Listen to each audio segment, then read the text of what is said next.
Hello everybody, welcome back to my channel. I'm Venerable Asar and I have something to say. So this is my second time recording for you guys, and you can see I just knocked over my crystal, and I'm not going to do it again. The first time I saw a white butterfly fly behind me, and I was just so amazed by it that I forgot I was on camera, and I took like this very long pause, so I just thought I should do the video over, and then you guys could see I knocked down the crystal, so I'm not going to do it over. So anyways, welcome back to my channel. I hope that you all have been protecting your energy and staying high vibrational and positive in such a time like this. So you guys, it's very nice out, and I'm so happy that I can get out here and talk to you guys today. And what I have to share with you guys today is something that I've always been like wanting to talk about, but it's like this, it's that thing where you want to talk about it, but you don't really have a lot of people to talk to about what you want to talk about, you don't have a lot of people to talk to. But for me, this specific topic that I'm going to speak about today, I actually always, had, my mom to talk to about things like this, because my mom is also a believer of these kind of things, and also my stepfather, who's from the Caribbean.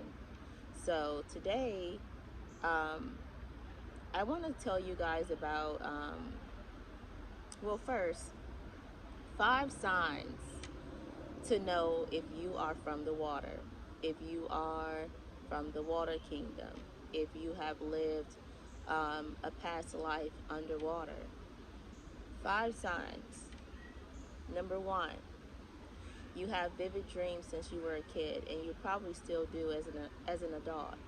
And the dreams that you have are you swimming underwater, and you may have dreams of you swimming out of the water and coming onto land. And you also may have dreams of you sitting on a rock watching sea turtles and fishes swim in a beautiful ocean. And you may have dreams of you swimming with your lover, your merman lover, or your merman woman during this time. Number two, you can hear things in seashells that others cannot hear. You were probably a child that would go to the beach and spend most of your time there with a seashell held to your ear, while the other kids are probably trying to surf or making sand castles. You were probably that child that something doesn't want me to speak. You were probably that child that would spend the whole time at the beach with a seashell on your ear, and no one really knew why you had this seashell on your ear, or why were you so fascinated by whatever you were hearing in the seashell. And you may notice that when you would give it to another child, they would probably, put it there for a quick second and then throw it because they didn't hear what you would hear. And you probably heard dolphins. You probably heard all kinds of noises that you knew weren't, it wasn't the voices around you. And some of you may have taken seashells home from the beach and, go into a quiet room and try to see if you would hear the same thing you heard at the beach, and you would hear it. And some people may say, well, that was just your background noises that you heard in the seashell, but you knew that you didn't have any dolphins in your house. So what you were hearing in the seashell was not background noises, especially if you went into a quiet room. Number three, you love to travel to tropical places and near water. Wherever you go, it's usually a place that you would usually pick a place that is surrounded by water, because you love to be around water and sand. But for some reason, you feel scared to actually go into the water. And the reason that you are probably scared to go into the water, we're going to wait. We're going to give it a minute.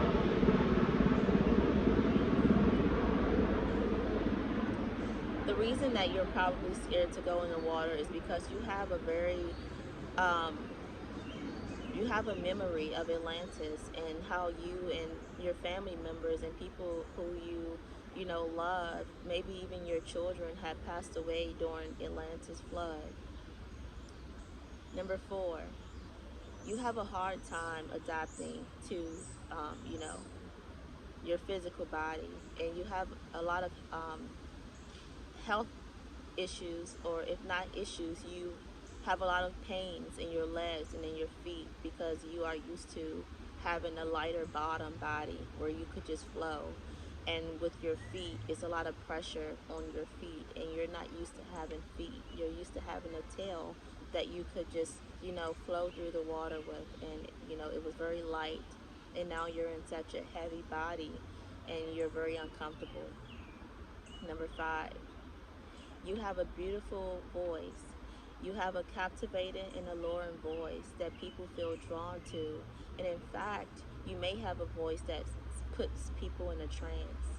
And also, you have a beautiful singing voice, and your voice is very healing to animals, children, and elderly people. A lot of children feel very drawn to you when you speak, and they feel comfortable with speaking to you. They feel safe around you, and you may not even know this about yourself. So you may have a very healing voice, and animals may be very attracted to your voice as well. And you may notice that animals love for you to talk to them, and when you stop talking to them, they'll like maybe like uh, bark at you, or because they want you to continue talking. I know that happens with me a lot when I speak to my dog or other dogs. They get very comfortable. One time I went on an interview before at an animal hospital, and the owner, she had she had two dogs and a cat, and all three of them sat on my foot the whole entire interview. They sat on my foot, and she said, "You must have a very beautiful heart chakra." She looked at me and said that, the owner, and she hired me, but I couldn't work there because I didn't the hours. I couldn't work the hours, but I really felt that that was a good place, and she also felt that I would be good to her company, not only because I did a great interview with her, but her pets were all, they did not move from me, and she was right there. They never, and when I left, they were trying to go to the door, following me out the door. And I talked to them like really briefly because I was focused on my interview, but that may be something that animals do to you whenever you go over a friend's house or in a random place where they have pets there. The pets may be very drawn to you. So you could possibly be a mermaid or a selkie in your past life. And today I want to talk to you guys about a story that my mom told me, because um, my mom always tell me stories. We can talk about all kinds of things, like all the spiritual stuff I talk to you guys about. I talk to my mom about, because she's like the only person that understands me, and she believe in things like this. So you know, there's a lot of people on YouTube who talk about mermaids and things like that, but they don't really know. They say that mermaids aren't very pretty as they are shown in movies and things like that, or on pictures, but they've never seen one that there's themselves. And you have some people who are spiritually gifted who see forms of mermaids who are fish-like looking, but they're not evil or anything like that. And some say that they have seen evil mermaids, and some have seen good mermaids, because it's good and evil on land and in water. And you know, my mom and I told you guys, we didn't always have the best, like, I didn't really have my mom around as often as I would like her to be around when I was a kid. But when my mom met my stepfather, who is from Jamaica, he's from Portland, Jamaica. When my mom met my stepfather, everything changed. we would always go with her. We would stay over his house with her.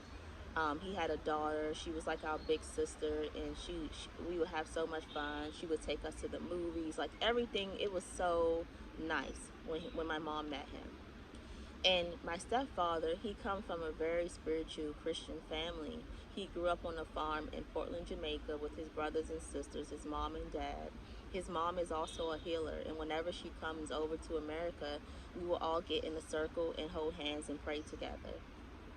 And she recently went back to Jamaica. She was here for a couple months because she don't come here as often because she likes it in home.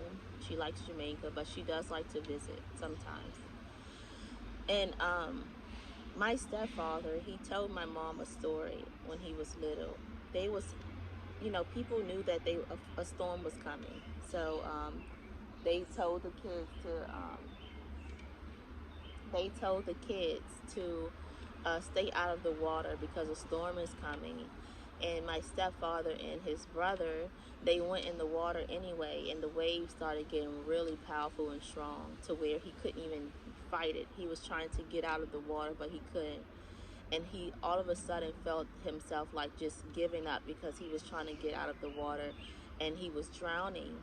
And his eyes was wide open, and he noticed that his brother ended up getting out of the water somehow, his older brother.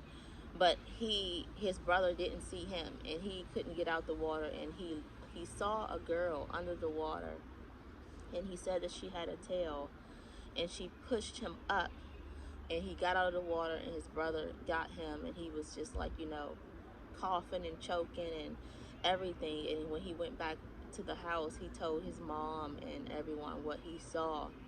And still till this day, he still talks about this story. He still remembers this girl that he saw underwater, and he never saw her come out of the water after his brother had, got him. He said that he would look back and he still didn't see her, but he knew that he saw her under the water. And these are said to be mystical creatures. And for him, it's not a myth. For him, he really saw a mermaid, and he believes that till this day. And my stepfather is in his late 50s, and he still believes that he saw a mermaid when he was a little boy who helped him out of the water from drowning. So that was very interesting to me.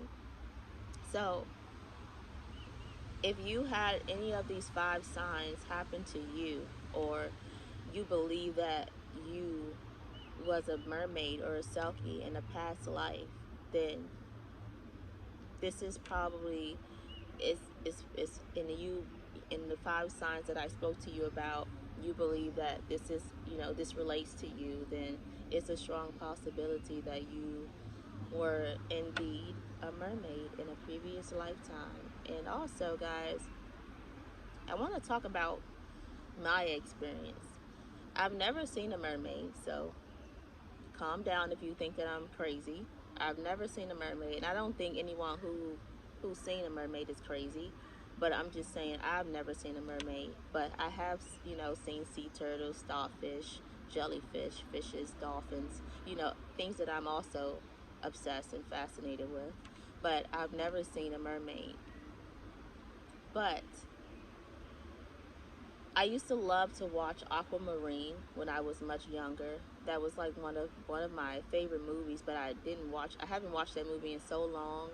And like the other day, I was looking for a movie on Disney Plus for my son, and I saw Aquamarine come up. And I haven't even seen this movie or thought about it in so long. And when I saw the picture of the movie that say Aquamarine, and you see her up there with her tail and stuff, I immediately thought about my nails. And many of you may know that every video I have a different color on my nails. And I'm really into color therapy. Chromotherapy is another name for it. And colors are, painting my nails is really a healing technique for me. And most of the time, my nail colors is to show people, the mood that I'm in, how I'm feeling at the time. Or sometimes it's just to like express myself, really, really just to express myself. And it helps with a lot of things. Painting my nails helps with calming me down, keeping me balanced and grounded, and just keeping me in a very positive energy. So you may notice that I love painting my nails different colors, and it's usually um, a healing technique for me, and it helps with a lot of things like anxiety. It helps with stress. It helps with um, sadness as well. So it can help with many different things. So if you guys have never tried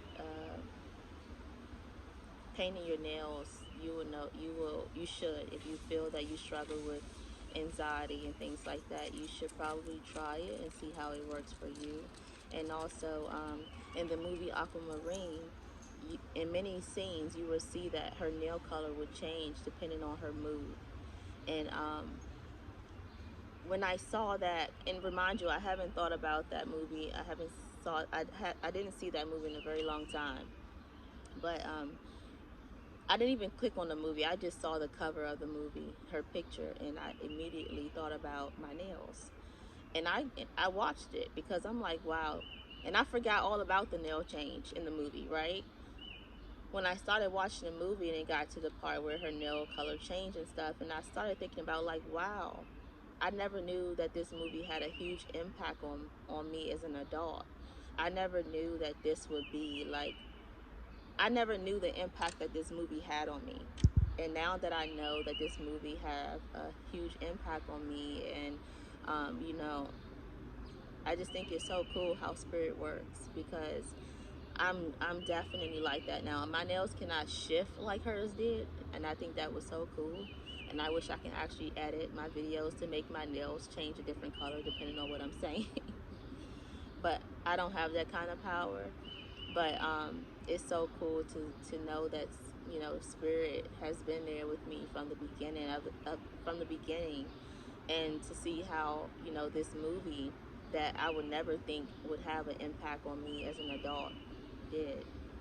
And I relate to it so much, and I think it's very awesome.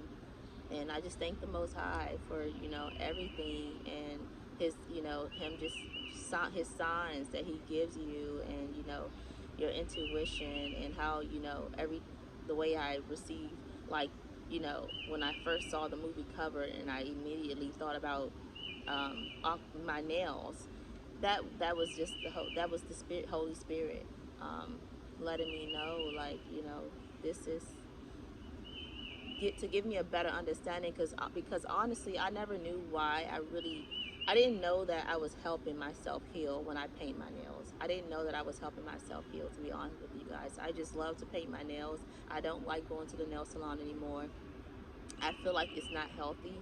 I feel that it causes cancer in a lot of young women who are dying, or receiving chemotherapy, because they go to the nail salon and they get gel nails and they sit under the all this radiation. So I completely started to do my own nails to be for it was a healthy choice for me. I never thought of it as something that was a healing technique or could help me to heal me. I never thought of it that way. But like I told you guys, when you're um, in isolation and you're alone, and you know the Holy Spirit leads you and guides you to do things that you thought you could never do. And that's really what happened with me. And I'm just now becoming aware to like, where did this come from? Like, I guess Spirit is trying to tell me, like, this isn't nothing new. You actually saw this before. You saw this in a movie when you were very young. And I believe I was a teenager. I think I was probably like 14 or 13 when this movie came out. And I forgot all about that. I forgot all about her nails. So I ended up watching the movie, and then I saw that her nails would change different colors depending on her mood. When she was in love, her nails would turn pink and things like that. But also something else that stood out in the movie to me was when she talked to Claire and when she was crying because her dad wanted to bring her back home because she said that she came to Earth on land to prove to her dad and other mermaids that love exists. So, you know, are they are mermaids evil? Whoever drew these evil mermaids, is that the truth? Because she came here to prove to her dad and others that love exists here. Um, did they not think love exists at all? So I wonder, like, how would that? Why would you want to? That sounds very low vibrational to be in a place where they believe love doesn't exist. So that, how was they there? So there's many questions around, like, the water kingdom, because some people associate it with being like evil, but water is the most powerful element. And that was just very interesting to me to hear her say that I came here to prove to my dad that love actually exists. And when she started crying because the girls didn't want her to leave, she shed a tear, and the tear stopped the complete storm of her dad trying to bring her back home, because she didn't find love with the guy Raymond, who she liked, because people don't fall in love that as quick. I mean, the first time she saw him, she ran up to him and asked him, did he love her? And he said, no, but I think you're hot. So it's like, that's not how it works, and I mean, some people do fall in love at first sight, but that just wasn't the case for her and Raymond, unfortunately. But she did um, find love in her friendship with the two teenagers that she met. So that was very interesting to me, because you hear a lot of things around uh, the marine kingdom, the water, the water world, and how it's evil and things like that. And so when she mentioned, like, she came here to prove to them that love exists, her family, her dad, that love exists, then that made me feel like, wow, did she come from an evil place? So I don't know. It's just a movie. So, I mean, you don't have to take it very seriously, but it just makes you think about things that people talk about when they talk about the water kingdom. So, guys, that's something I wanted to talk to you guys about. And I love you all so much. And I hope to talk to you guys soon. And I hope that you all are continuing to stay high vibrational and protect your energy. And remember that God loves you, the universe loves you, and I love you, to the cosmos and back. Bye.